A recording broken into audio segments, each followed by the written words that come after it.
আসসালামু আলাইকুম সবাইকে। এই ভিডিওটা হচ্ছে আমি আরও অনেক দিন আগে রেডি করেছিলাম, কিন্তু আপলোড করব করে আর করা হয়নি। তাই আজকে যখন দেখলাম ভিডিওটা, তাই ভাবলাম ভয়েস দিয়ে একবারে আপলোড করেই ফেলি, কারণ অনেক দিন হয়ে গিয়েছে এই ভিডিওটা রেডি করেছি কিন্তু আপলোড দেইনি। আর আমি যেহেতু রান্নাবান্না খুব একটা বেশি ভালো পারি না, তাই যখন হচ্ছে যা রান্না করি সেটাই হচ্ছে আপনাদেরকে দেখাই। আপনাদের হয়তো মনে হতে পারে যে আমি একই টাইপের ভিডিও হচ্ছে বারবার দেই, কিন্তু আমি আসলে ওই এক ভিডিও ঘুরিয়ে ফিরিয়ে বারবার দেই এরকম না। আমি হচ্ছে ভিডিওগুলো নতুন নতুন করেই দেই, কিন্তু আসলে রান্নাবান্নার প্রসেস তো একই রকম হয় বলেন, ডেইলি আর রান্নাবান্না তো আর নতুন কিছু হয় না। আর যেহেতু আমি খুব ভালো রাঁধুনি না, তার মানে যে আমি হচ্ছে যে একদমই পারি না সেরকম না। তাই টুকিটাকি যা পারি সেগুলোই হচ্ছে শেয়ার করার চেষ্টা করি।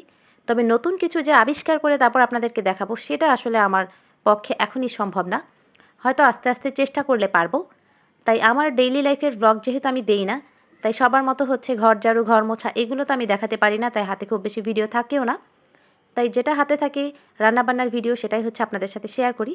আর এই ভিডিওটার মধ্যে হচ্ছে আমি মুরগি রান্না করেছিলাম একদমই সিম্পলভাবে, কিন্তু মুরগিটা খেতে অসম্ভব মজা হয়েছিল। আপনারা হয়তো এই মুরগি কষানোর কালারটা দেখলেই বুঝতে পারবেন। আমি জানি না ক্যামেরাতে যা আসছে, কিন্তু খেতে অনেক বেশি ভালো ছিল। আর একটু ঝোলঝোল করেই করেছি মুরগিটা, কারণ যেহেতু আমি আলু দিয়েছিলাম ভেতরে, তাই একটু ঝোলঝোল করার জন্যই পানিটা একটু বেশি দিয়েছি। আর এই তো আলু দিয়ে সিটি দিয়ে নামিয়ে ফেলবো। আল্লাহ হাফেজ।